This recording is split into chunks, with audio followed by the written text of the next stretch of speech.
बिस्मिल्लाहिर्रहमानिर्रहीम। तो आज हमारा जो चैप्टर है ना वो exocrine pancreas gall bladder and liver pathology chapter number 11 Pathoma. ठीक है, सबसे पहले हम इसके पहला पार्ट पैंक्रियाज के ऊपर है। ठीक है ना, पैंक्रियाज का एंडोक्राइन जो पोर्शन था वो हमारा एंडोक्राइन सिस्टम के अंदर आता है और एक्सोक्राइन सिस्टम यहाँ पे आता है। ठीक है ना, एक्सोक्राइन के अंदर सबसे पहले जो हमारे पास पैथोलॉजी आएगी ना वो हमारे पास एनुलर पैंक्रियाज आएगा। एनुलर पैंक्रियाज क्या होता है? ये होता है डेवलपमेंटल मालफॉर्मेशन होती है जिसके अंदर जो पैंक्रियाज होता है ना वो एक रिंग फॉर्म बन जाता है राउंड ड्यूटिनम। ठीक है, इसमें रिस्क क्या होता है? ड्यूटिनल ऑब्स्ट्रक्शन हो सकती है। दूसरे नंबर पर हमारे पास आ जाता है एक्यूट पैंक्रियाटाइटिस। ठीक है, इस टॉपिक में से सवाल जो आता है ना वो इसी पैंक्रियाटाइटिस का ही, एक्यूट पैंक्रियाटाइटिस का ही आता है। ठीक है, इसमें वो अगर स्नैरियो देता है तो वो अल्कोहल का जिक्र कर देता है। ठीक है, एपिगैस्ट्रिक पेन का जिक्र करेगा वो। ठीक है, सीरम अमाइलेज या लाइपेस हाई होंगे इनका जिक्र करेगा वो। हाइपोकैल्सीमिया का जिक्र करेगा वो। ठीक है ना, तो ये इसके सारे डायग्नोस्टिक फीचर्स हैं, ये आपने देख लेना है। ठीक है, इसमें होता क्या जी, इन्फ्लेमेशन और हेमरेज होगी पैंक्रियाज की। होगी क्यों? ऑटो डाइजेशन हो जाएगी पैंक्रियाज की बाय पैंक्रियाटिक एंजाइम्स, यानी उसके एंजाइम ही उसकी कर देंगे ऑटो डाइजेशन। होगी क्यों? इसमें क्या होगी? प्री मेच्योर एक्टिवेशन हो जाएगी ट्रिप्सन की। ये एमसीक्यू उसके वाले से याद रखिएगा, सबसे पहले जो एंजाइम एक्टिवेट होता है ना वो ट्रिप्सन होता है। उसके बाद वो lead to activation of the other pancreatic enzyme, result in liquefactive haemorrhage necrosis of the pancreas. Pancreas के अंदर जो आपका नेक्रोसिस होगा वो लिकोफेक्टिव हेमरेजिक टाइप का होगा। And fat necrosis of the peripancreatic fat, जो उसके साइडों पे फैट है उसका जो नेक्रोसिस होगा फैट नेक्रोसिस होगा। ठीक है, कॉजेज कौन कौन से हैं? Most commonly due to alcohol है, गाल स्टोन है। ठीक है, other include trauma, hypercalcaemia, hyperlipidaemia, drugs, scorpion sting, mumps, rupture of posterior duodenal ulcer. ठीक है ना, ये SCQ आया हुआ जिसके अंदर वो इसके रिस्क फैक्टर है, इसके कॉजेज पूछ लेता है। ठीक है, इसका आप निमोनिक लिख लें, gate smashed, GETSMASHED, gate smashed. D से आपके गाल स्टोन्स, E से आपका एथेनॉल या अल्कोहल, T से आपका ट्राइग्लिसराइड या ट्रोमा, S से आपका स्कॉर्पियन स्टिंग, M से आपका मप से हम लिग्नेंसी, A से आपका ऑटोम्यून। ठीक है, उसके बाद S से आपका स्टेरॉइड्स, H से आपका हाइपरलिपिडीमिया या हाइपरकैल्सीमिया, E से आपका एंडोस्कोपिक ERCP लिख लें, एंडोस्कोपिक रिट्रोग्रेड, यानी जिसके रिट्रोग्रेड एंडोस्कोपी जिससे आपकी पोस्टीरियर ड्यूडिनल अल्सर डैमेज हो जाएगा। ठीक है ना, तीसरा D से आपका ड्रग है। ठीक है ना, तो ये आप गेट स्मैश के साथ इसके ये रिस्क फैक्टर या फिर कॉजेज आप याद कर सकते हैं। ठीक है, अच्छा इसके अंदर आप क्लिनिकल फीचर्स क्या होते हैं? इसके क्लिनिकल फीचर्स में आपके पास एक तो एपिगैस्ट्रिक पेन आएगा जो रेडिएट कर रहा होगा बैक साइड पे, नोजिया वॉमिटिंग आएगा, पेरियम लाइकर या फ्लैंक हेमरेज आएगा आपके पास, एलिवेटेड सीरम लाइपेस या माइलेज होगा, मोर स्पेसिफिक इनमें लाइपेस है। हाइपोकैल्सीमिया आपके पास होगा क्योंकि कैल्शियम जो फैट नेक्रोसिस हो रही है ना उसकी जो स्पोनिफिकेशन के अंदर आपका कैल्शियम यूटिलाइज हो जाएगा। कॉम्प्लिकेशन इसकी क्या है? ये भी SCQ है, कॉम्प्लिकेशन लिखें इसकी। शॉक हो सकता है क्योंकि पैंक्रियाज जो होता है ना ये हाईली वस्कुलर होता है आपका, तो जब ये डैमेज होता है तो बहुत ज़्यादा ब्लीडिंग होती है जिससे शॉक में जा सकता है पेशेंट। ठीक हो गया, उसके बाद पैंक्रियाटिक सूडोसिस्ट बन सकती है। ठीक है, फाइब्रस टिश्यू जिसने नेक्रोसिस वाले एरिया को सराउंड किया है वहाँ पे सिस्ट बन सकती है, सूडोसिस्ट हो सकती है। और सिस्ट प्रेजेंट कैसे करेगी? एब्डोमिनल मैस के तौर पे प्रेजेंट कर सकती है, एलिवेटेड सीरम माइलेज होगा साथ, या फिर वो रप्चर कर सकती है जिससे release of enzyme into abdominal cavity और हेमरेज हो सकता है। ठीक है, उसके बाद पैंक्रियाटिक एब्सेस हो सकती है, यानी जो आपके पास सूडोसिस्ट बनी थी उसके अंदर अगर इन्फेक्शन हो गई है इकोलाई की तो पैंक्रियाटिक एब्सेस बन जाएगी। इसमें भी एब्डोमिनल पेन होगा लेकिन इसमें हाई फीवर भी साथ आएगा। ठीक है, उसके अलावा DIC या ARD हो सकता है। DIC डिससेमिनेटेड इंट्रावास्कुलर कोआगुलेशन हो सकती है, ये क्यों होगी? अगर एंजाइम जो है आपके पैंक्रियाज के वो ब्लड के अंदर एंटर हो गया। ARDS क्यों होगा? यानी अगर आपके एंजाइम ने ऊपर एल्विलर कैपिलरी या डायफ्राम को डैमेज कर देते तो उससे ARDS में भी चला जाएगा पेशेंट। ठीक है, उसके बाद हमारे पास आ जाती है क्रोनिक पैंक्रियाटाइटिस। क्रोनिक पैंक्रियाटाइटिस में क्या होगा कि एक्यूट पैंक्रियाटाइटिस अगर रिकरेंट या बार बार आ रहा है उसकी वजह से क्या होगा? फिब्रोसिस हो जाएगी आपके पैंक्रियाज की पेरेन्काइमा की, इसको हम कहेंगे क्रोनिक पैंक्रियाटाइटिस। ठीक है ना, होगा अडल्ट्स में अल्कोहल यूज़र होगा। ठीक है ना, बच्चों के अंदर सिस्टिक फिब्रोसिस होगा। ठीक है ना, हाँ मोस्ट केसेस के यूरियोपैथी के थे। सिस्टिक फिब्रोसिस में आपके पास क्या होगा? इसमें आपकी सिक्रेशंस थिक हो जाती हैं, जो थिक हो जाती हैं तो उनका जी स्टेसिस हो जाएगा। ठीक है, और यानी जल्दी प्री मेच्योर एक्टिवेशन हो जाएगी एंजाइम की आपकी यहाँ पे। ठीक है ना, उसके अलावा क्लिनिकल फीचर्स क्या होंगे? इसमें भी एपिगैस्ट्रिक पेन आएगा आपके पास, पैंक्रियाटिक इंसफिशेंसी आ जाएगी जिसकी वजह से आपको स्टिटोरिया हो रहा होगा, फैट्स और विटामिन डेफिशिएंसी हो जाएगी आपके पास। माइलेज और लाइपेज इसके अंदर जो है ना सीरोलॉजिकल यूज़फुल मार्कर्स नहीं है, क्रॉनिक पेंक्रियाज के, लेकिन एक्यूट पेंक्रियाटाइटिस के वो हैं। इसमें जो आपको जो क्लियर कट फाइंडिंग होगी ना वो आपकी होगी डिस्ट्रोफिक कैल्सिफिकेशन होगी पेंक्रियाटिक पेरेन्काइमा की, ठीक है। और कॉन्ट्रास्ट स्टडी के अंदर आपको चेन ऑफ लेक पैटर्न मिलेगा कि जो कैल्शियम है ना वो पेंक्रियाटिक डक्ट्स के अंदर डिपॉजिट हुई है और वो डायलेट की हुई है, ठीक है ना। उसके अलावा इसके अंदर सेकेंडरी डायबिटीज़ मेलाइटिस डेवलप हो जाती है, क्योंकि जब पेंक्रियास डैमेज हो रहा है तो उसके आइलेट का जो पोर्शन है वो भी डिस्ट्रॉय हो जाएगा, और डिस्ट्रॉय होगा तो बीटा सेल डिस्ट्रॉय हो जाएंगे, इंसुलिन प्रोडक्शन आपकी बंद हो जाएगी। उसके अलावा रिस्क फॉर पेंक्रियाटिक कार्सिनोमा की तरफ भी कर सकते हैं, ठीक है ना। तीसरे नंबर पे हमारे पास आ जाता है पेंक्रियाटिक कार्सिनोमा। ये क्योंकि पेंक्रियाट जो ग्लैंडुलर ऑर्गन है तो यहाँ पे एडिनो कार्सिनोमा होगा आपको। पेंक्रियाटिक डक्ट से राइज करेगा, 70 साल की उम्र के एल्डरली होता है मोस्टली। मेजर रिस्क फैक्टर आपके पास स्मोकिंग है, ठीक है, और क्रॉनिक पेंक्रियाटाइटिस है। क्लिनिकल फीचर्स आपके यहाँ पे क्या आएंगे, एपिगैस्ट्रिक पेन, साथ में आपको वेट लॉस आएगा, ये याद रखना जी, वेट लॉस है पेंक्रियाट, साथ में एपिगैस्ट्रिक पेन आपको, ऑब्स्ट्रक्टिव जॉन्डस आएगा, पेल स्टोल्स आएंगे आपको, ठीक है। उसके अलावा आपको हेड ऑफ पेंक, अच्छा इसमें याद रखना है कि ट्यूमर जो है ना वो हेड ऑफ पेंक्रियास के साथ भी एसोसिएटेड होता है, जो मोस्ट कॉमन साइट है। उसके अलावा ये बॉडी और टेल के साथ भी हो सकता है। अगर ये बॉडी और टेल के साथ होगा तो फिर आपको सेकेंडरी डायबिटीज़ मिलेगी, और अगर ये हेड के साथ एसोसिएटेड हुआ फिर आपको ऑब्स्ट्रक्टिव जॉन्डस या पैल्पेबल गाल ब्लैडर मिलेगा आपको, ठीक है। उसके अलावा पेंक्रियाटाइटिस कर सकता है, माइग्रेटरी थ्रोम्बोफिलबाइटिस कर सकता है, ठीक है, जिसमें स्वेलिंग, रिथमा, टेंडरनेस हो जाएगी। तो सीरम ट्यूमर मार्कर इसका क्या है, CA19-9, ठीक है ना, ये इसका है। सर्जिकल रिसेक्शन कर सकते हैं आप, सर्जिकल रिसेक्शन आपने इसमें एन ब्लॉक करनी है, जिसमें आपने हेड नेक के साथ प्रोक्सिमल ड्यूडिनम और गाल ब्लैडर, इन चारों चीज़ों को रिमूव करना है। इसको वेपर प्रोसीजर भी कहते हैं। ये इसलिए रिमूव करना ताकि उसकी रीअकरेंस ना हो सके या कुछ मिस ना हो जाए। इसका प्रोग्नोसिस वेरी वेरी पुअर है और लेस देन 10%, और वो भी 1 ईयर सर्वाइवल भी बहुत मुश्किल होता है। उसके बाद हमारे पास आ गई गाल ब्लैडर और बाइलरी ट्रैक्ट की पैथोलॉजी। से सबसे पहले हमारे पास है बाइलरी एट्रेसिया। इसमें क्या होता है कि अगर एक्स्ट्रा हेपेटिक बाइलरी ट्रैक्ट आपका या फिर तो फॉर्म ही नहीं हुआ या फिर उसकी अर्ली डिस्ट्रक्शन हो गई है तो इससे बाइलरी एट्रेसिया हो जाएगा। इसमें क्या होगी, बाइलरी ऑब्स्ट्रक्शन होगी with in first 2 months of life. Present कैसे करेगा, जॉन्डस के साथ, और जो प्रोग्रेस कर जाएगी सिरोसिस के तरफ, ठीक है ना। अच्छा इसके अंदर उसने पूछा था ना, क्वेश्चन इसमें था कि कौन से एंजाइम यहाँ पे आपको मिलेंगे बाइलरी एट्रेसिया में, तो वो लिख लें। अमाइनो ट्रांसफरेज आपका हाई हुआ होगा यहाँ पे, और दूसरा आपका अल्कलाइन फोस्फेटेज हाई हुआ होगा, ठीक है।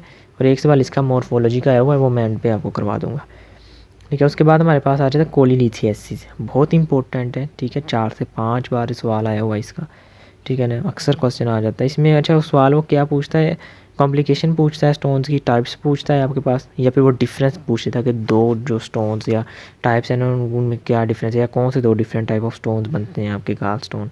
या गाल स्टोन एक तो सॉलिड राउंड स्टोन्स बनेंगे, 2 वजह हो सकती हैं। एक तो ये कि प्रेसिपिटेशन ऑफ कोलेस्ट्रॉल या बिलीरुबिन हो गई है, ठीक है ना। प्रेसिपिटेशन ऑफ कोलेस्ट्रॉल और बिलीरुबिन की वजह से बनेंगे, 2 तरह के स्टोन है, या फिर कोलेस्ट्रॉल की वजह से या बिलीरुबिन की वजह से होंगे। क्यों, या फिर तो सुपर सैचुरेशन हो रही है आपके पास, या फिर ये लेसिथिन या बाइल एसिड कम हो गए जो उसके सोलेबल सब्सटेंसेस थे, ठीक है, जिन्होंने सोलेबिलिटी बढ़ानी थी, ठीक है, या फिर आपका स्टेसिस हो गया। ये 3 वजह इनकी वजह से स्टोन बन जाएगा। अच्छा पहली टाइप जो है वो कोलेस्ट्रॉल स्टोन होते हैं, येलो कलर के होते हैं, और ये मोस्ट कॉमन टाइप है, 90% केसेस के अंदर यही होते हैं आपके अंदर, और मोस्टली वेस्ट के अंदर। ये रेडियो लूसेंट होते हैं आपके, ये याद रखना है आपको। रेडियो लूसेंट मतलब ये एक्सरे के अंदर या रेडियोग्राफ के अंदर आपको नज़र नहीं आएंगे। 10% रेडियो पे एक भी हो सकते हैं। रिस्क फैक्टर क्या है, एज 40 से ऊपर है, ठीक है, फीमेल जेंडर है, एस्ट्रोजन का मसला आ रहा है, ठीक है, ओबेसिटी है, मल्टीपल प्रेगनेंसी या कॉन्ट्रासेप्टिव है। दूसरा क्लोफिब्रेट है। क्लोफिब्रेट क्या होता है, ये बाइल फिब्रेट्स होते हैं जो बाइल एब्जॉर्प्शन को प्रिवेंट करते हैं, ठीक है ना, और कोलेस्ट्रॉल सिंथेसिस को इंक्रीज़ करवा देते हैं। इसके अलावा नेटिव अमेरिकन एथेनिसिटी या क्रॉन्स डिजीज या सिरोसिस है, ठीक है, ये इसके रिस्क फैक्टर है। Oestrogen, clofibrate, native American ethnicity, Crohn disease या फिर सिरोसिस। दूसरी टाइप से हमारे पास कौन सी है, बिलीरुबिन स्टोन्स। ये क्या होगा जी, कि बिलीरुबिन के बने होंगे, ये रेडियो पे होंगे आपके, ठीक है। इसके रिस्क फैक्टर क्या है, एक्स्ट्रा वेस्कुलर हिमोलिसिस होगा या फिर आपके पास इन्फेक्शन होगी, ठीक है। इन्फेक्शन किस किस की हो सकती है, इकोलाई की, स्कैरस लुम्ब्रिकोइड्स की, या क्लोनोराइकस सेनेसिस। इसको ए से याद रख लें आप, ए से आपका स्कैरस लुम्ब्रिकोइड, सी से आपका क्लोनोरिकस सेनेसिस, और ई से आपका इकोलाई, ठीक है ना। तो बिलीरुबिन को आप ए से इनहिबिटर या ए के याद रख लें, ठीक है ना।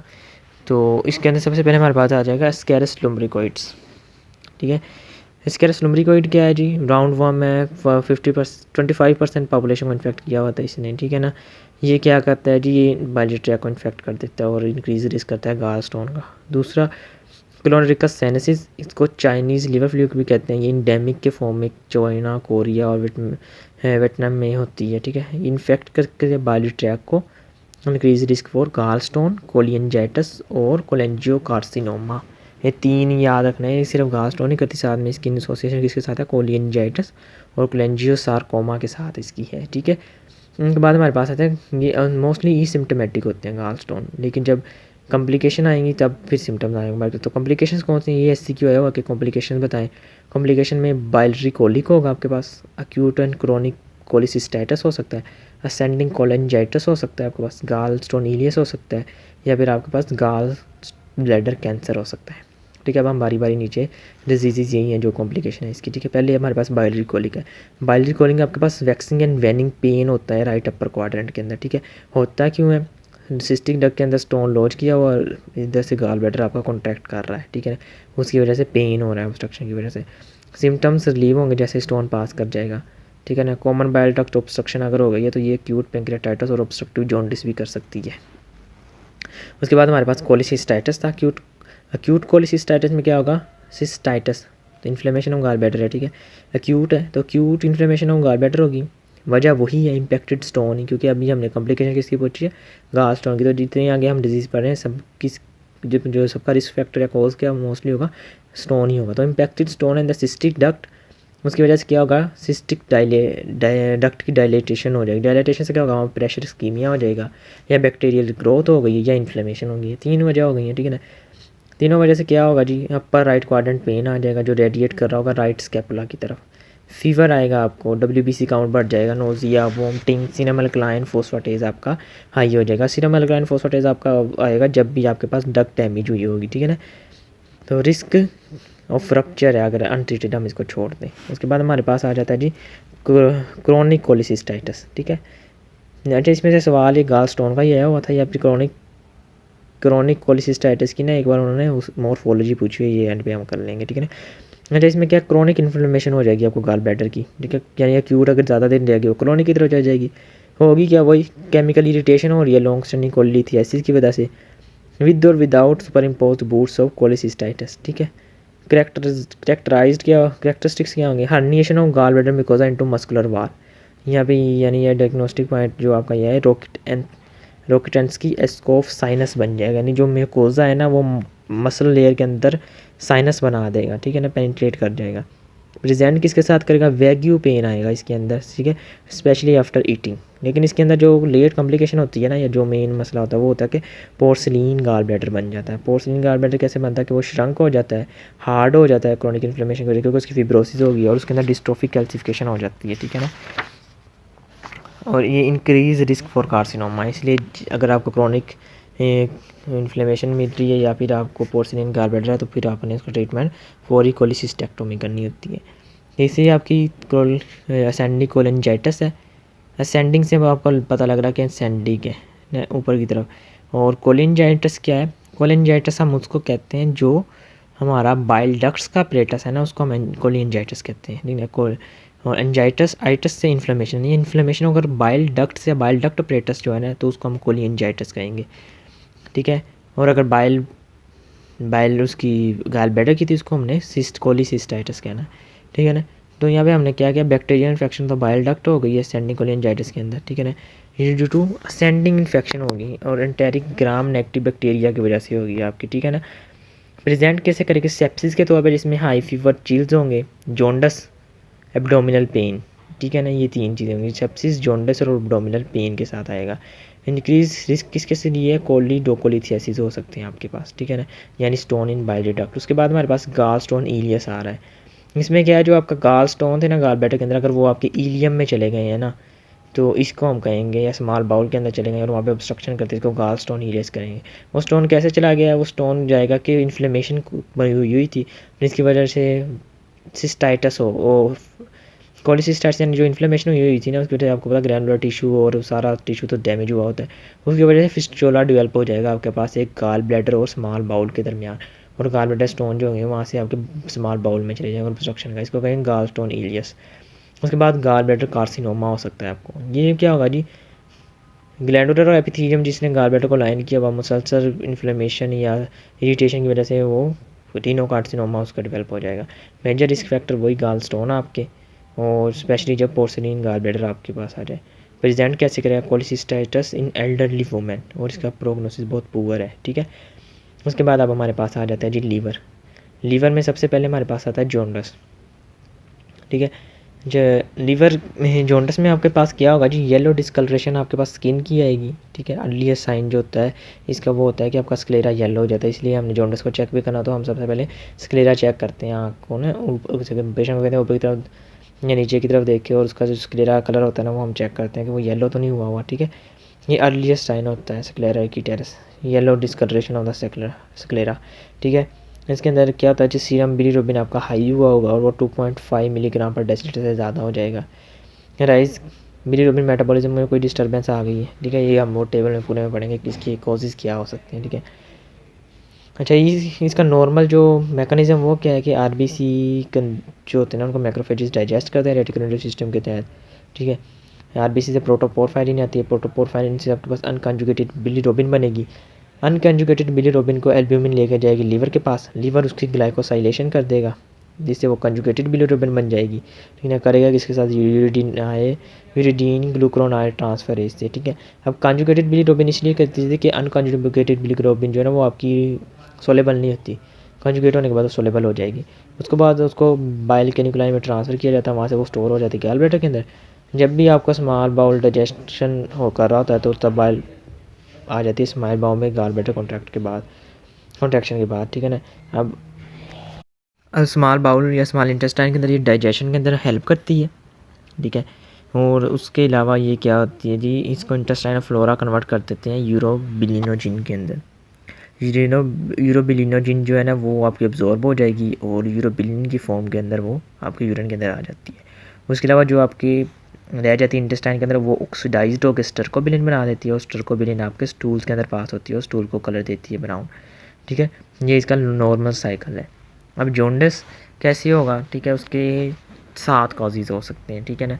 सबसे पहला है कि एक्स्ट्रावास्कुलर हीमोलिसिस या फिर इनइफेक्टिव इरिथ्रोपोइसिस हो रही है, यानी आपकी इरिथ्रोपोइसिस ठीक नहीं हो जिससे रेड ब्लड सेल की डिस्ट्रक्शन ज़्यादा होनी स्टार्ट होगी, या फिर आपकी एक्स्ट्रावास्कुलर हीमोलिसिस इतनी ज़्यादा हो रही है कि आरबीसी की डिस्ट्रक्शन ज़्यादा हो रही है, ज़्यादा बिलीरुबिन ब्लड के अंदर आ रही है, और अनकंजुगेटेड बिलीरुबिन इतनी ज़्यादा आ रही है कि उसने जो लिवर की कंजुगेटेड एबिलिटी थी ना, कंजुगेशन एबिलिटी, उसको ओवरवेलम यानी उससे ज़्यादा हो गई है वो। उससे क्या होगा कि अनकंजुगेटेड बिलीरुबिन का लेवल बढ़ जाएगा ब्लड के अंदर, ठीक है। इसमें क्या होगा जी, हमारे पास क्लिनिकल फीचर क्या आएंगे, एक तो डार्क कलर यूरिन आ रहा होगा आपको, क्योंकि यूरोबिलिनोजिन जो होती है इसका ये वाटर सोलेबल नहीं होती, ठीक है ना। तो ये यूरिन के अंदर से एक तो एब्सेंट होगी, लेकिन ब्लड के अंदर इसका लेवल हाई हुआ होगा। अब यूरिन आपका डार्क क्यों आ रहा है, क्योंकि असल में आपकी कंजुगेटेड और अनकंजुगेटेड दोनों यूरिन के अंदर आनी, जो आपकी उन दोनों का लेवल, एक तो अनकंजुगेटेड का लेवल बढ़ा हुआ, लेकिन यहाँ पे आपका कंजुगेटेड का लेवल भी बढ़ा होगा, क्योंकि लीवर अपना मैक्सिमम फंक्शन तो परफॉर्म करा लेकिन उससे भी ज़्यादा अनकंजुगेटेड हुई हुई है।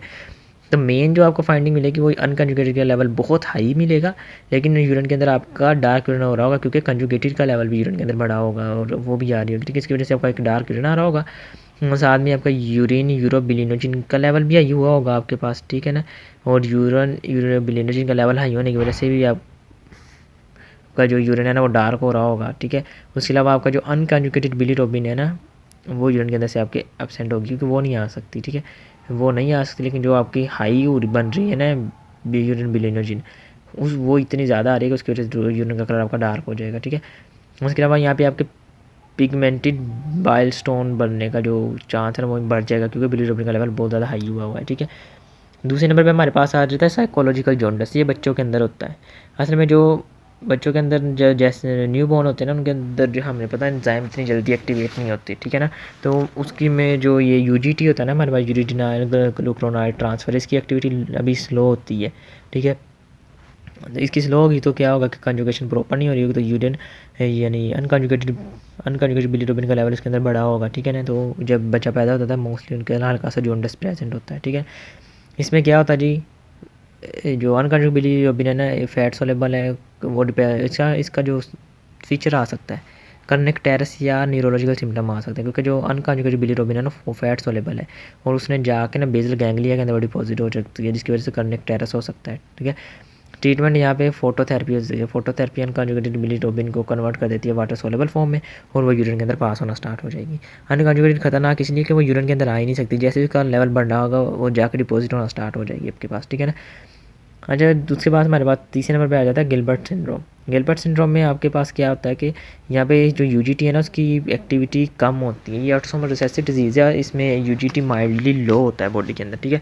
सिम्टम वही आएंगे, इसके अंदर भी अनकंजुगेटेड बिलीरुबिन का लेवल हाई होगा आपके पास, लेकिन यहाँ पे ड्यूरिंग स्ट्रेस यानी इन्फेक्शन या कोई स्ट्रेस आएगा ना, उसके अंदर आपका जब आरबीसी ब्रेकडाउन ज़्यादा होगी तब जॉन्डिस अपीयर होगा, बस स्ट्रेस के अंदर नॉर्मली नहीं होगा क्योंकि माइल्ड एक्टिविटी उसकी है। उसके बाद हमारे पास आता है क्रिगनल निजार सिंड्रोम। इसके अंदर कंप्लीट एब्सेंस होता है आपके पास यूजीटी, ठीक है।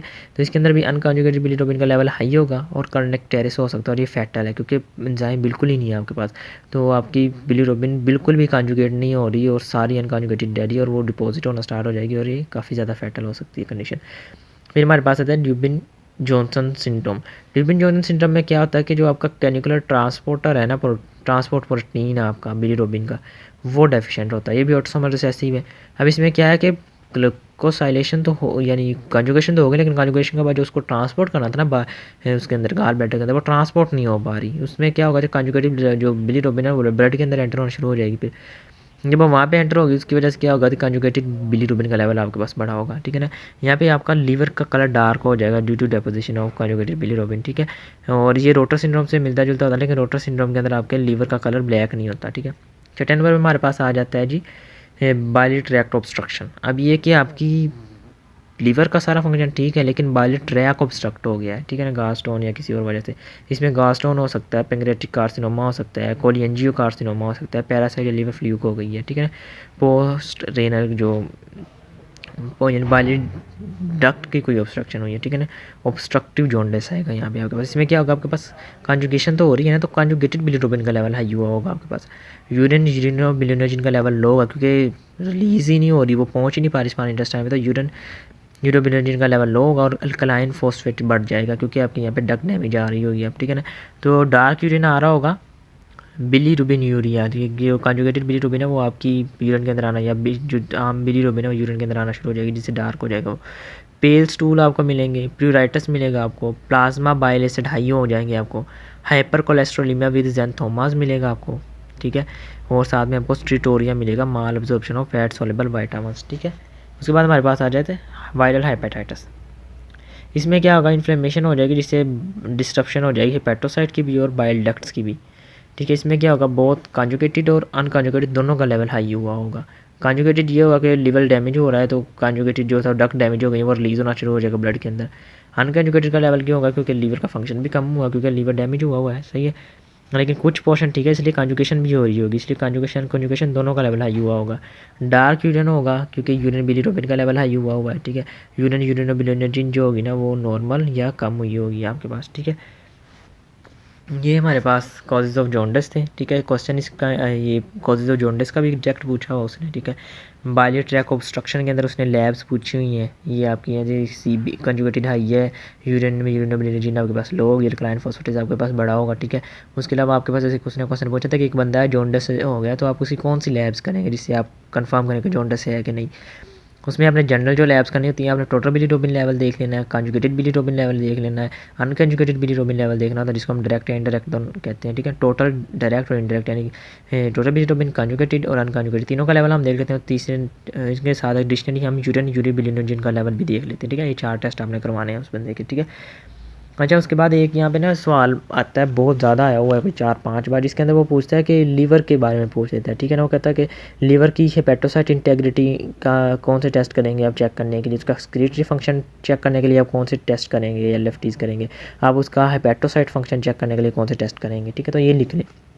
पहले नंबर पे हेपेटोसाइट इंटेग्रिटी, यानी हेपेटोसाइट आपके इंटैक्ट है, इसको चेक करने के लिए हम सीरम AST और सीरम ALT करते हैं, ठीक है।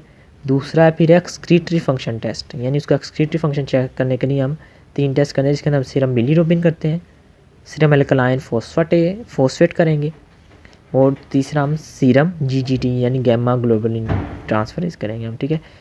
और उसके बाद हमारे पास hepatocyte function test. Hepatocyte function test के लिए हम 2 चीज़ें करते हैं, एक कोआगुलेशन प्रोफाइल देखते हैं हम, जिसके अंदर हम PT और APTT देखेंगे, और एक हम सीरम एल्ब्यूमिन देखते हैं, ठीक है। तो ये आपके टेस्ट हैं, ये आपने लिख लेने हैं, और ये काफ़ी बार आया हो तो ये अच्छे से याद कर लेने हैं आप। इसके बाद हमारे पास आ जाते हैं important features of hepatitis viruses, ठीक है। इसमें एक बार क्वेश्चन आया हुआ कि हेपेटाइटिस B और हेपेटाइटिस A का उसने डिफरेंस मांगा हुआ था, ठीक है ना। तो हेपेटाइटिस A और हेपेटाइटिस E जो है ना, दोनों फीको ओरल ट्रांसमिशन है। A मोस्टली ट्रैवलर्स के अंदर होता है, E होता है कंटेमिनेटेड वाटर या अंडर कुक्ड सी फूड से, ठीक है। दोनों में एक्यूट ही होती है, क्रॉनिक स्टेट नहीं आती, ठीक है। जब एक्टिव इन्फेक्शन होगी आपके पास IgM एंटीवायरस यानी एंटीबॉडीज़ IgM आई होंगी आपके पास, ठीक है। और अगर आप प्रोटेक्टिव इम्यूनाइज हो गए या पहले इन्फेक्शन हुई थी उसके बाद आपके पास जो एंटीबॉडीज़ होंगी वो IgG होंगी आपके पास, ठीक है। उसके अलावा HIV अगर प्रेग्नेंट वुमेन के अंदर आ जाता है तो ये फुलमिनेंट हेपेटाइटिस करवा देते हैं, जिससे liver failure with massive liver necrosis करवाता है, ठीक है ना। अच्छा, एक सिनेरियो हेपेटाइटिस A का भी आया था, उसके अंदर उसने जो बाकी चीज़ें तो दी हुई थी, एक जो डायग्नोस्टिक फीचर था वो ये था कि उसने कहा था कि एक ट्रैवलर है, कोई बंदा है, उसने ना रोड साइड खाना खाया था कुछ दिन पहले, उसके बाद हुआ है, ठीक है ना। तो वो हेपेटाइटिस A का था। उसके बाद हमारे पास आ जाता है हेपेटाइटिस B। इसकी पारेंटल ट्रांसमिशन है, यानी child birth, unprotected intercourse, intravenous drug abuse या नीडल स्टिक से होती है, ठीक है। रिजल्ट क्या है, acute hepatitis chronic disease 20% cases के अंदर होती है, वो आगे हम देखेंगे, ठीक है। उसके अलावा हेपेटाइटिस C है, इसका भी पारेंटल ही है ट्रांसमिशन, यानी IV drug abuse, unprotected intercourse, risk for transfusion is almost non existent due. अच्छा, ब्लड ट्रांसफ्यूजन से भी ये हो सकता है, लेकिन क्योंकि आजकल स्क्रीनिंग होती है लाजमी हेपेटाइटिस की, इसलिए इसका काफ़ी कम हो गई है, ठीक है। इसमें एक्यूट हेपेटाइटिस होती है, लेकिन मोस्टली केसेस में ये क्रोनिक स्टेज तक लाजमी जाती है, ठीक है। इसमें HCV RNA टेस्ट हम करते हैं कन्फर्मेशन के लिए, ठीक है। अगर RNA इंडिकेट है तो वो इन्फेक्शन बता रहे हैं, परसिस्टेंट है तो क्रोनिक इन्फेक्शन, अगर कम हो गया नहीं है, डिक्रीज़ हो गया RNA का लेवल, इसका मतलब रिकवरी फेज़ में है। हेपेटाइटिस D, ये इसको हेपेटाइटिस B की इन्फेक्शन चाहिए होती है, ठीक है ना। ये उसके ऊपर सुपर इन्फेक्शन के तौर पे ही आती है जब भी आती है, ठीक है।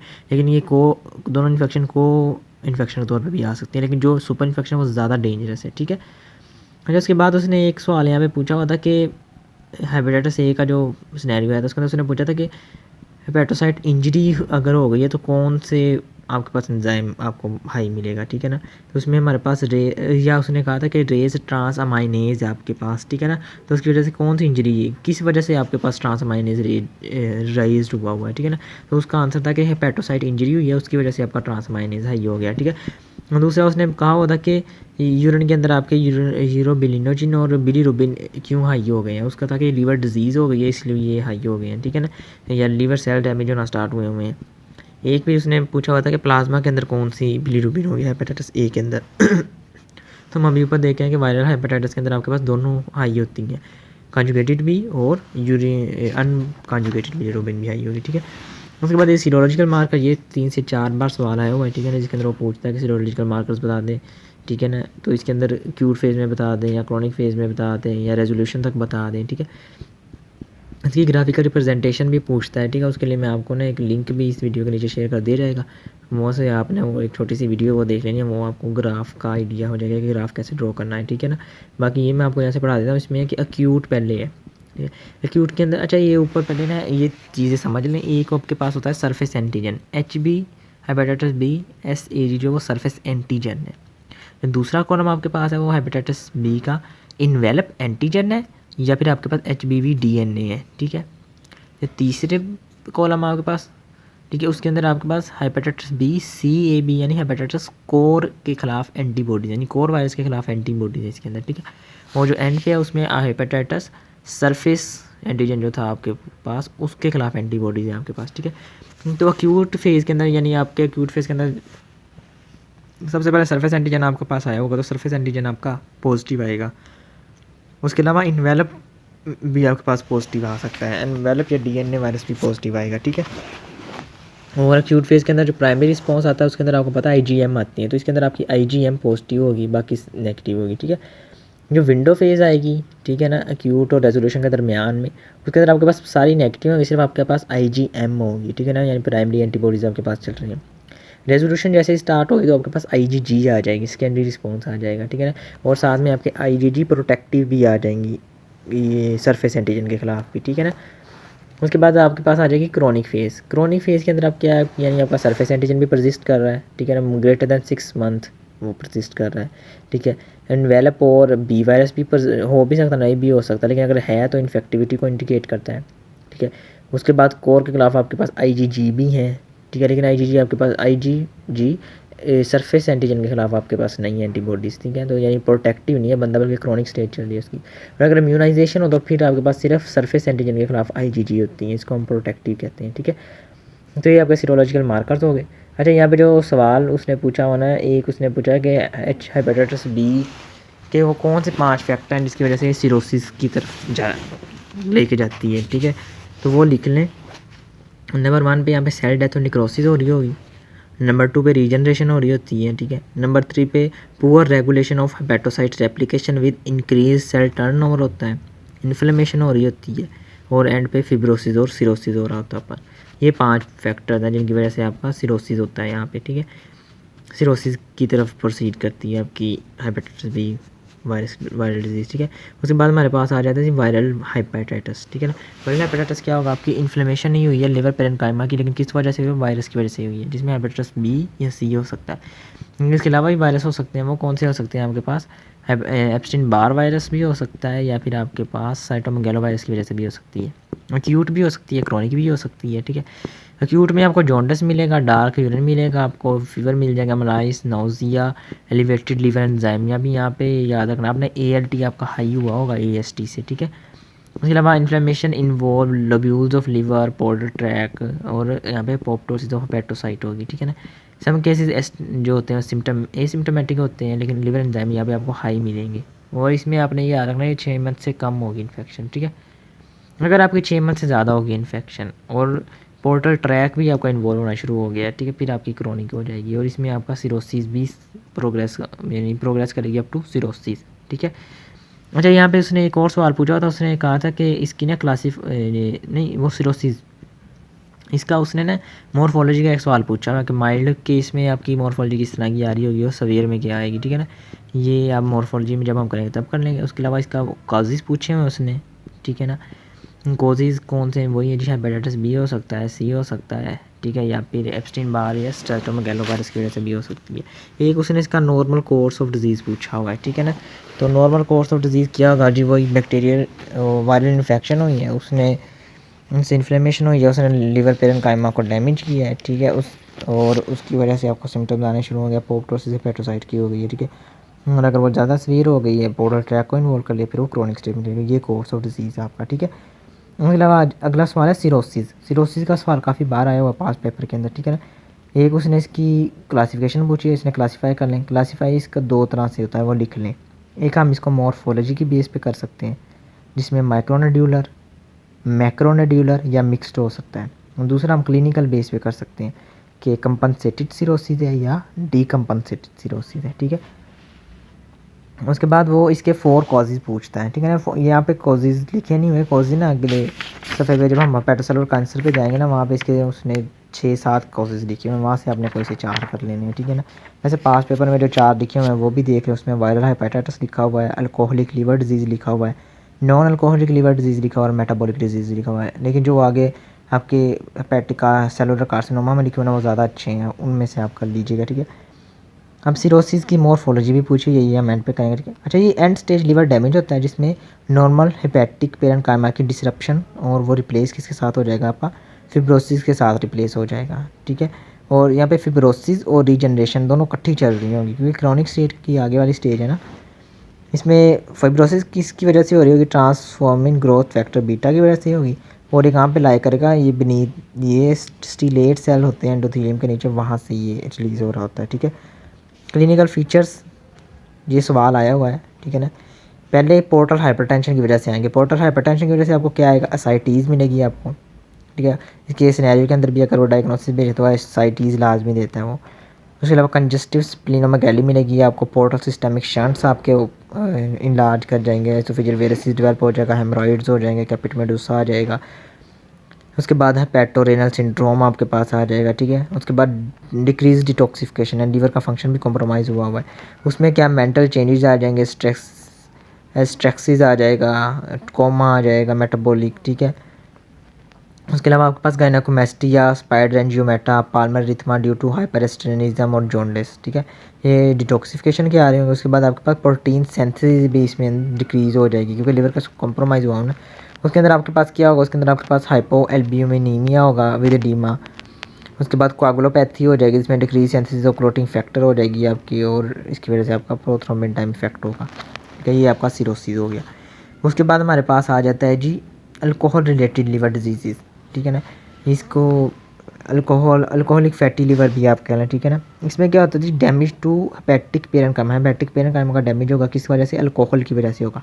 लिवर का ये वेस्ट के अंदर बहुत कॉमन है, ठीक है। फैटी लिवर इसमें होता है, इसमें क्या होता है जी, एक्यूमुलेशन ऑफ फैट्स हो जाएंगे हेपेटोसाइट के अंदर। उसकी वजह से क्या, हैवी ग्रीसी लिवर मिलेगा, ठीक है। और जैसे ही आप अल्कोहल की एब्सटिनेंस करेंगे ये रिजॉल्व हो जाएगा। अल्कोहलिक हेपाटाइटिस हो सकती है। अल्कोहलिक हेपाटाइटिस में क्या होगा, केमिकल इंजरी हो जाएगी पेट्रोसाइट्स की और उसकी इन्फ्लेमेशन हो जाएगी, ठीक है। ये क्यों होगी, जो एसिटाल्डिहाइड है ना आपका मेटाबोलाइट ऑफ अल्कोहल, ठीक है, वो आपका मीडिएट करता है डैमेज को, वो टॉक्सिक है आपके हेपेटोसाइट्स के लिए, ठीक है। इसमें क्या होगा, स्वेलिंग हुई होगी, ठीक है। मेडलरी बॉडीज़ आपको मिलेंगी साथ में, जो साइटोकेराटिन फिलामेंट्स होते हैं, निक्रोसिस मिलेगी आपको, एक्यूट इन्फ्लेमेशन मिलेगी। अब इसमें आपने जो याद रखना ना, एक तो पेनफुल हेपेटोमेगाली के साथ आपका AST यहाँ पे इंक्रीज़ किया होगा ALT से, ठीक है ना। वैसे हमने वायरल हेपेटाइटिस में देखा था कि ALT ज़्यादा था, AST कम था, लेकिन यहाँ पे आपका AST ज़्यादा होगा, और यानी एस्पार्टेट ट्रांसमाइनेज आपका ज़्यादा होगा और एलानिन ट्रांसमाइनेज आपका कम होगा, ठीक है। और इसमें डेथ भी हो सकती है। सिरोसिस इसकी कॉम्प्लिकेशन है, ठीक है। और liver induce chronic alcohol induced liver damage 10 to 20% alcoholics में होता है, ठीक है। इसमें जो सवाल था ना, वो था, उसने कहा था अल्कोहल रिलेटेड डिजीज़ के नाम लिखते हैं आप कोई सी 3, ठीक है। तो उसमें एक था alcohol related liver disease, alcohol related fatty liver लिखते हैं आप, सिरोसिस लिखते हैं आप, और एक इन्होंने हेपेटिक स्टीटोसिस लिखा हुआ था, ठीक है ना। लेकिन आपको ये बाकी जो जितनी हमने डिजीज़ पढ़ी जिसमें अल्कोहल का जिक्र है वो आप लिख सकते हैं, ठीक है ना। उसके बाद हमारे पास आता है non alcoholic fatty liver disease. Non alcoholic fatty liver disease में आपके पास क्या होता है जी, इसमें आपके पास फैटी चेंज आता है, हेपेटाइटिस भी होती है, सिरोसिस भी होता है, लेकिन इसमें वजह अल्कोहल नहीं होती, ये एसोसिएटेड विद ओबेसिटी होता है। और इसमें क्योंकि अल्कोहल नहीं है तो इसमें ALT हमारा हाई होगा, AST कम होगा, ठीक है। उसके बाद आ जाता है हीमोक्रोमाटोसिस। हीमोक्रोमाटोसिस असल में हीम से याद रखें आयरन की डेपोजिशन है, ठीक है ना। आयरन की डेपोजिशन हो जाएगी टिश्यू के अंदर, जिसको हम हीमोसिड्रोसिस कहेंगे, और उसकी डेपोजिशन से अगर ऑर्गन डैमेज होगा हम उसको हीमोक्रोमाटोसिस कहेंगे। डैमेज किस वजह से होता है, फ्री रेडिकल्स डेवलप होना शुरू हो जाते हैं इसमें, ठीक है। ऑटोसोमल रिसेसिव है, defect in iron absorption, primary जो होगी जिसके उसके अंदर अब्जॉर्प्शन में डिफेक्ट आएगा।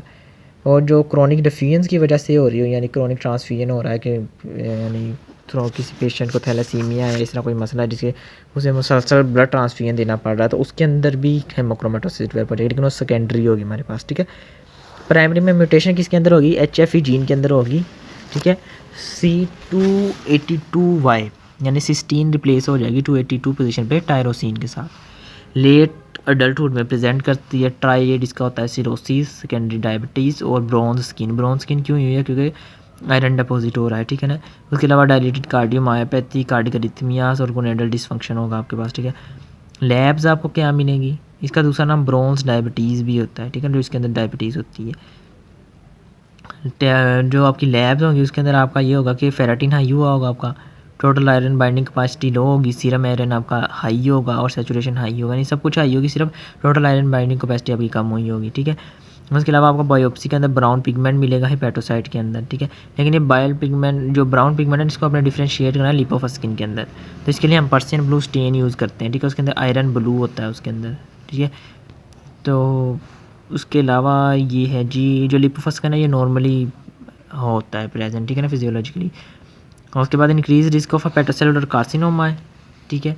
और इसका ट्रीटमेंट क्या होता है, फ्लेबोटमी। इसके अंदर हम क्या करते हैं, वेन को पंचर करके और वहाँ से हम आयरन को रिमूव करते हैं, ठीक है ना। उसके बाद हमारे पास आ जाता है विल्सन डिजीज़। विल्सन डिजीज़ क्या है? ये ऑटोसोमल रिसेसिव डिफेक्ट है ATP7B जीन के अंदर, ठीक है।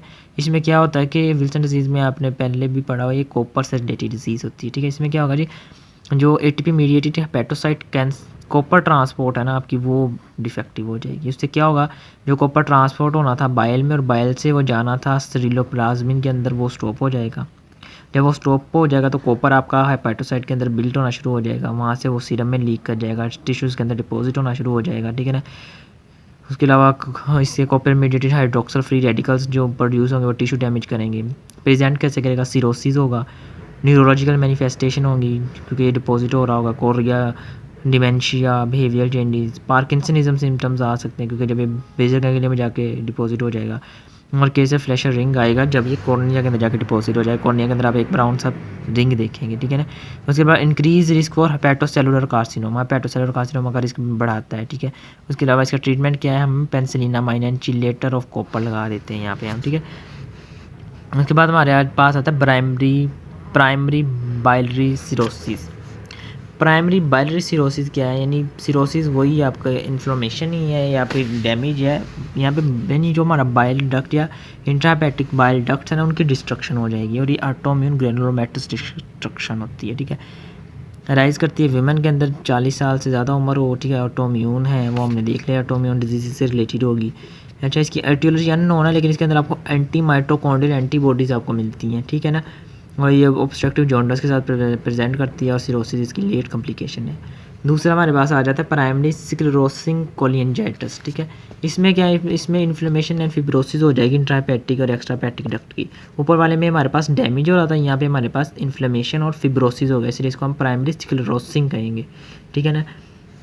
पेरिडक्टल फिब्रोसिस से आपको यहाँ पे ऑनियन स्किन अपीयरेंस मिलेगी, ठीक है ना, ऑनियन स्किन अपीयरेंस मिलेगी।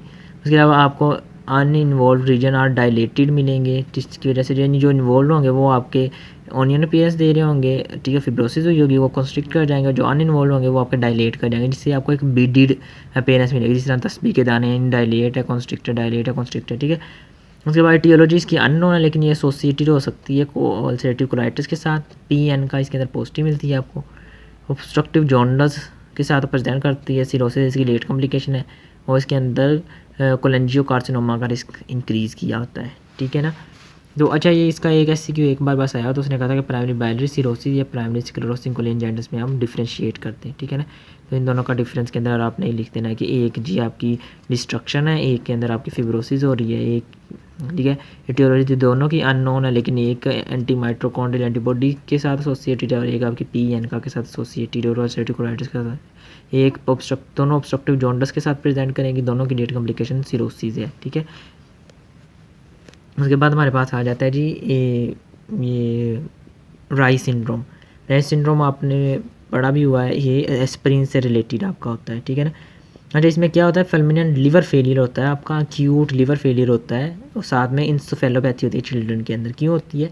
अगर वायरल इन्फेक्शन के दौरान किसी बच्चे को एस्पिरिन दे दी जाए ना, उसके अंदर डेवलप होता है, ठीक है। इसमें क्या होता है जी? माइटोकॉन्ड्रियल डैमेज हो जाता है हेपेटोसाइट्स का, ठीक है। प्रेजेंट किसके साथ करता है? Hypoglycaemia, elevated liver enzymes, nausea और वॉमिटिंग होगी। यानी बच्चा होगा उसने वायरल इन्फेक्शन के साथ एस्पिरिन का यूज़ किया होगा, हाइपोग्लाइसीमिया, एलिवेटेड लिवर एंजाइम मिलेंगे आपको और नोजिया और वॉमिटिंग मिलेगी आपको। ये प्रोग्रेस कर सकता है कोमा और डेथ तक, ठीक है। उसके बाद हमारे पास आ जाता है जी हेपेटोसेलुलर कार्सिनोमा, ठीक है। ये बहुत इंपॉर्टेंट क्वेश्चन है, यहाँ से जो सवाल आया वो यहीं से आया हुआ है, हेपेटोसेलुलर कार्सिनोमा का सबसे ज़्यादा, ठीक है ना। ये मैलिग्नेंट ट्यूमर है हेपेटोसाइट का। रिस्क फैक्टर इसमें कौन से होते हैं, ठीक है ना। क्रोनिक रिस्क फैक्टर का सवाल आया हुआ है, ठीक है। रिस्क फैक्टर जी आपके क्रोनिक हेपेटाइटिस हो सकती है, सिरोसिस हो सकता है, विल्सन डिजीज़ हो सकती है, एफ्लाटॉक्सिन हो सकते हैं, ठीक है। उसके बाद जी अच्छा, यहाँ पे वो मैंने कहा था ना सिरोसिस के, उसने पूछा था कि सिरोसिस के कोई से कॉजेज बताएं, ठीक है ना, या रिस्क फैक्टर। तो ये देख रहे हैं यहाँ पे लिखे, उसने अल्कोहल हो सकता है, non alcoholic fatty liver disease हो सकती है, हीमोक्रोमेटोसिस हो सकता है, विल्सन डिजीज़ हो सकती है, या फिर अल्फा-1 एंटीट्रिप्सिन डेफिशिएंसी हो सकती है, ठीक है ना। तो ये यहाँ 5 या 6 लिखे हुए हैं, ये आप यहाँ से कर सकते हैं। ऐसे क्यों आया हुआ कि कॉजेज ऑफ सिरोसिस, ठीक है। एफ्लाटॉक्सिन ड्राइव फ्रॉम एस्परजिलस, ये P53 की म्यूटेशन करवाते हैं, ठीक है ना। उसके बाद आ जाता है जी इंक्रीज रिस्क और बट-शेयरी सिंड्रोम करवा देता है ये, ठीक है। इसमें क्या होगा? Liver infection secondary to hepatic vein obstruction, यानी पहले हेपेटिक वेन ऑब्स्ट्रक्शन होगी और लिवर ऑब्स्ट्रक्शन हो जाएगी, लिवर इन्फेक्शन हो जाएगी उसकी वजह से। दूसरा क्या, present with painful hepatomegaly and ascites आएगा, ठीक है। Tumour are often detected late because symptoms are mask by cirrhosis. Cirrhosis हो जाता है जिसकी वजह से आपको सिरोसिस के सिम्टम आ रहे होते हैं लेकिन आपको हेपेटोसेलुलर कार्सिनोमा का पता नहीं लगता, इसलिए लेट रिप्रेजेंट करता है। बहुत पुअर प्रोग्नोसिस है इसका। सीरोलॉजिकल मार्कर आपने याद रखना है अल्फा फीटा प्रोटीन। इसका जब भी सिनेरियो आता है वो अल्फा फीटा प्रोटीन का लाजमी जिक्र करता है, ठीक है। अच्छा, इसमें से एक सवाल आया, उसने पूछा हुआ था कि हेपेटाइटिस बी वी और हेपेटाइटिस सी वी कैसे बाइस बनते हैं हेपेटोसेलुलर कार्सिनोमा का।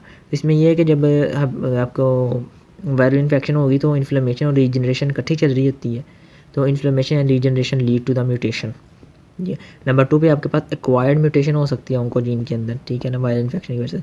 और नंबर 3 पे आपके पास होता है कि डीएनए रिपेयर के दौरान ना, क्योंकि आपके पास रीजनरेशन हो रही है और डिस्ट्रक्शन भी साथ साथ चल रही है, इन्फ्लेमेशन भी, तो डीएनए रिपेयर के अंदर डिफेक्ट आ सकता है आपका, ठीक है। 3 वजूहत होती हैं जिसकी वजह से वो ट्रांसफॉर्म हो सकता है हेपेटोसेलुलर कार्सिनोमा की तरफ, ठीक है। एक सवाल इसका प्रिकर्सर लाइंस पूछे हुए थे उसने कि कौन से प्रिकर्सर लाइंस होते हैं हेपेटोसेलुलर कार्सिनोमा के, वो लिख लें। इसमें हेपेटोसेलुलर एडिनोमा हो सकता है, स्मॉल सेल चेंज हो सकता है, लार्ज सेल चेंज हो सकता है, लो ग्रेड डिस्प्लास्टिक नोड्यूल हो सकता है और हाई ग्रेड डिस्प्लास्टिक नोड्यूल हो सकता है। तो कौन से हैं? Hepatocellular adenoma, small cell change, large cell change, low grade dysplastic nodule और हाई ग्रेड डिस्प्लास्टिक नोड्यूल। ये 5 आपके प्रिकर्सर नहीं है हेपेटोसेलुलर कार्सिनोमा के, ठीक है। ये उसके बाद इसका सवाल पूछा था उसने, जो इसके अंदर एसाइटीज़ डेवलप करती है उसका मैकेनिज़्म क्या है। तो उसके 2 मैकेनिज़्म हैं, 2 में से कोई एक हो सकता है, ठीक है।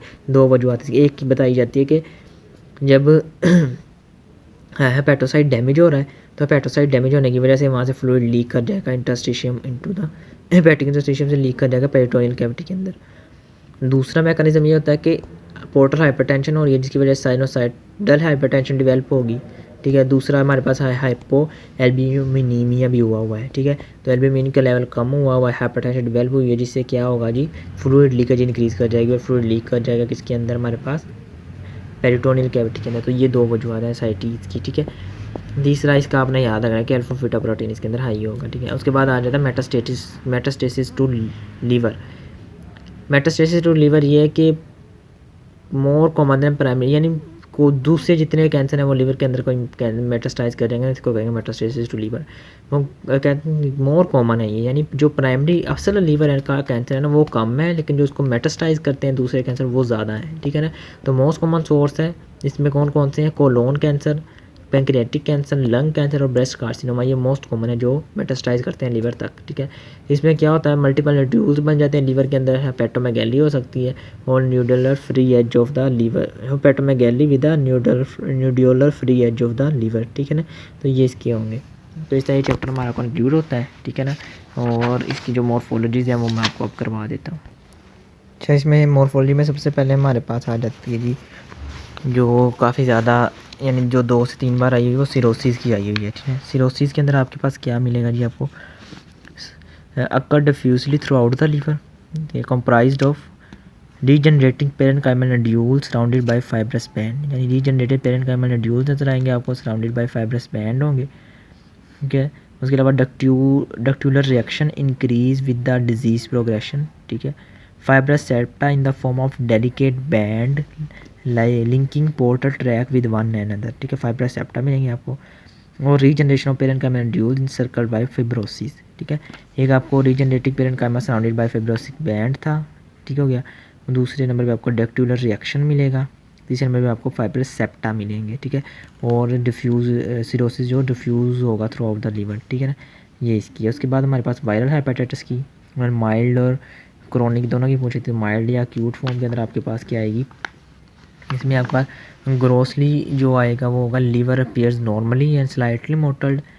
उसके बाद हेपेटोसाइट्स श्रिंक किए होंगे एंड इसिनोफिलिक होंगे, न्यूक्लियाई बिकम पाइक्नोटिक, ठीक है। उसके बाद इवोका प्लाज्मासिटिक इन्फिल्ट्रेट हुई होगी, पोर्टल इन्फ्लेमेशन इज मिनिमल होगी। उसके बाद parenchymal injury scattered throughout the hepatic lobule as spotty necrosis या लब्यूलर हेपेटाइटिस, ठीक है ना। यानी इसके अंदर एक तो ग्रोसली आपको नॉर्मल नज़र आएगा वो स्लाइटली मोटल्ड, उसके अलावा आपको हेपेटोसाइट श्रिंक मिलेंगे न्यूक्लियस आपको पाइक्नोटिक मिलेगा, ठीक है। आपको लिम्फोप्लाज्मोसिटिक इन्फिल्ट्रेट मिलेगी, पोर्टल इन्फ्लेमेशन स्लाइटली होगी आपके पास, और पेरेन्काइमल इंजरी जो होगी वो स्कैटर्ड हुई होगी, ठीक है। और स्पॉटेड नेक्रोसिस या लेब्यूलर हाइपेटाइटिस मिलेगी आपको। क्रोनिक स्टेट में क्या होगा आपको, इसमें जी मोनोन्यूक्लियर पोर्टल इन्फिल्ट्रेट हुई होगी, ठीक है ना, स्कारिंग होगी, आपको लिवर डैमेज नजर आएगा, fibrous septa and bands of dense scar नजर आएंगे आपको पोर्टल ट्रैक्ट्स के ऊपर, ठीक है। उसके बाद क्रोनिक इसमें ground glass hepatocyte with endoplasmic reticulum, ठीक है, ये मिलेगी आपको। Swollen by hepatitis surface antigen is a diagnostic feature, ठीक है। क्रोनिक हेपेटाइटिस बी के अंदर आपका ग्राउंड ग्लास यानी hepatitis cell with endoplasmic reticle swollen by hepatitis surface antigen is a diagnostic feature, ठीक है। उसके अलावा फैटी चेंज मिलेगा और आपको लिम्फोसाइटोसिस मिलेगा, ठीक है। उसके बाद जो हमारे पास आई हुई है वो कोली इसकी हेपेटोसेलुलर कार्सिनोमा की आई हुई है, ठीक है ना, 2 बार ये पूछी है। इसमें ग्रोस में आपको यूनिफोकल, मल्टीफोकल या डिफ्यूज इन्फिल्ट्रेट कैंसर मिलेगा, ठीक है। माइक्रोस्कोपी में आपको क्या मिलेगा, nest and cord of malignant appearing hepatocyte मिलेंगे, यानी nest and cord of malignant appearing hepatocyte मिलेंगे। दूसरा नंबर पे आपको मिलेगा range from highly differentiated lesion to highly anaplastic undifferentiated lesion, यानी डिफ्रेंशिएटेड से अनडिफ्रेंशिएटेड लेजन तक आपको मिल सकते हैं। उसके बाद well differentiated tumour are deposit in trabecular, acinar और सूडो ग्लैंडुलर पैटर्न, यानी जो वेल डिफ्रेंशिएटेड होंगे वो ट्रेबिकुलर, एसिनार या सूडो ग्लैंडुलर पैटर्न में होंगे। जो पुअर डिफ्रेंशिएटेड सेल्स होंगे वो pleomorphic appearance with numerous giant cell and resemble the spindle like sarcoma, ठीक है ना। यानी एक तो नेस्ट और cord of malignant appearing hepatocyte मिलेगी आपको। दूसरे नंबर पे आपको हाईली डिफ्रेंशिएटेड से पूरी डिफ्रेंशिएटेड तक मिल सकता है, ठीक है ना। हाईली डिफ्रेंशिएटेड जो होंगे वो एसिनार, ट्रिपुलर या पोस्ट ग्लैंडुलर पैटर्न होगा। जो पुअरली डिफ्रेंशिएटेड होंगे वो आपको पीलियोमॉर्फिक और जॉइंट सेल्स रिजेंबलिंग का सारकोमा इस तरह ही मिलेंगे, ठीक है ना। उसके अलावा कोलीलिथियासिस में आपके पास आया हुआ था कि कोलीलिथियासिस में आपका जो वो है ना किस तरह का मिलेगा आपको, ठीक है ना। तो इसमें देख लें, एक तो आपको जी स्टोन्स मिलेंगे कोलेस्ट्रॉल के हुए तो येलो, राउंड और ओवियोइड होंगे और रेडियोलुसेंट होंगे, ठीक है ना। और अगर आपके पास बाईस के पिगमेंटेड हुए तो ये sterile gall bladder file found in sterile gall bladder bile में मिलेंगे पिगमेंटेड स्टोन जो होंगे आपको, ठीक है ना। और ये क्या होंगे जी स्मॉल ये ब्लैक पिगमेंट स्टोन होंगे, ठीक है ना। उसके अलावा इसने अभी यहाँ पे इसने वो लिखा नहीं हुआ, उसने कंजस्टेड जो गाल ब्लैडर की स्टेट होगी ना उसका भी उसने पूछा हुआ था, तो वो उसके अंदर आप ये कोलिसिस्टेटिस कर लें, यानी क्यूट इन्फ्लेमेशन ही होगी वहाँ पे गाल ब्लैडर की। तो गाल ब्लैडर आपको इन लार्ज टेंस और ब्राइट मिलेगा, ठीक है ना। सब सिरोजल हेमरेजेस मिलेंगे, ठीक है। फिल्ड विद क्लाउड बाइल मिलेगा आपको, इम्पाइमा ऑफ गाल ब्लैडर हुआ होगा, और इन सीवियर केसेस के अंदर ये ग्रीन, ब्लैक या नेक्रोटिक बन जाएगा और गैंग्रेनियस कोलिसिस्टेटिस हो जाएगा, ठीक है ना। तो ये इस तरह का आपको इन्फ्लेम्ड और कंजस्टेड आपको गाल ब्लैडर भी मिलेगा, ठीक है ना। और अगर क्रोनिक कोलिसिस्टाइटिस पूछ ले, वो क्रोनिक कोलिसिस्टाइटिस में आपका क्या होगा जी, जनरली कॉन्ट्रैक्टेड गाल ब्लैडर आपको नज़र आएगा। सिरोसा उसका जो होगा वो smooth glistening but may be dulled by subserosal fibrosis. और क्रॉस सेक्शन के ऊपर जो माइक्रोस्कोपिक फीचर्स आपको नजर आएंगे, क्रोनिक इन्फ्लेमेशन नजर आएगी आपको, स्कैटर्ड लिम्फोसाइट प्लाज्मा सेल और macrophages in the mucosal and सब म्यूकोजल टिश्यू मिलेंगे आपको, मार्क्ड एपिथेलियल और सब सिरोजल फिब्रोसिस मिलेगा आपको।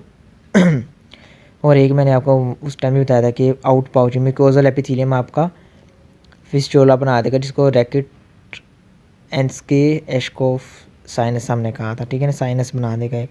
उसके अलावा पोर्सिलिन गाल ब्लैडर आपको नज़र आएगा जिसमें एक्सटेंसिव डिस्ट्रोफिक कैल्सिफिकेशन हुई होगी, ठीक है ना। ये इसके माइक्रोस्कोपिक फीचर नजर आएंगे। एक्यूट पेंक्रियाटाइटिस का पूछा हुआ था एक बार, उसमें आपको माइक्रोवास्कुलर लीकेज काजिंग एडिमा मिलेगी, निक्रोसिस मिलेगा, बाइलाइपेसिस, एक्यूट इन्फ्लेमेटरी रिएक्शन मिलेगा आपको, proteolytic destruction of pancreatic parenchyma मिलेगी आपको, डिस्ट्रक्शन ऑफ ब्लड वेसल्स मिलेगी आपको, और एक्यूट नेक्रोटाइजिंग पेंक्रियाटाइटिस मिलेगा आपको इसके अंदर, ठीक है।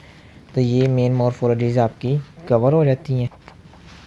अच्छा, इसमें एक सवाल जो आया होता ना एक्स्ट्रा, यानी बाइलरी एट्रेजिया का उसने ना माइक्रोस्कोपिक फीचर्स पूछे हुए थे, तो वो लिख लें, वो मॉर्फोलॉजिकली बुक के अंदर नहीं लिखे हुए, वो 4 होते हैं। एक डक्टल रिएक्शन नजर आएगा आपको, एक आपको पोर्टल ट्रैक एडिमा मिलेगा आपको, एक फिब्रोसिस मिलेगा आपको, और आपको पेरेन्काइमल कोलिस्टेसिस मिलेगा आपको, ठीक है ना। ये 4 चीज़ें मिलेंगी आपको बाइलरी एट्रेजिया के अंदर, ठीक है। और एक सवाल यहाँ पे आया हुआ था कि हेपेटिक इंसेफेलोपैथी उसने पूछा था ये कैसे डेवलप होती है, ठीक है ना। उसके अंदर यानी जो सिरोसिस के अंदर, ठीक है ना। तो इसके अंदर ये कैसे डेवलप होती है, इसमें ये होता है कि हमें पता है हेपेटिक जो होता है उसने डिटॉक्सिफिकेशन करनी होती है अमोनिया और दीगर जो वेस्ट होते हैं, ठीक है ना। अगर वो लीवर डैमेज हो गया, वो उसकी डिटॉक्सिफिकेशन नहीं होगी तो अमोनिया की कंसनट्रेशन हाई हो जाएगी और अमोनिया ब्लड के ज़रिए ब्रेन में पहुंच जाएगा। जब वो ब्रेन में जाएगा तो ब्रेन में जाके उसने डैमेज स्टार्ट कर देना है, जिसकी वजह से वो न्यूरोटॉक्सिक होता है ना। तो उसने वहाँ पे जाके क्या करना, उसने प्रोबेबिलिटीज़ करनी है, इंटेलेक्चुअल इम्पेयरमेंट हो जाएगी, लेवल ऑफ कॉन्शियसनेस इम्पेयर हो जाएगा, पर्सनैलिटी चेंजेस आ जाएंगे। इसको हम कहेंगे कि ये हेपेटिक इंसेफेलोपैथी है, ठीक है। तो इस तरह आपका चैप्टर कंक्लूड होता है। दुआ में याद रखिएगा। अल्लाह के बाद।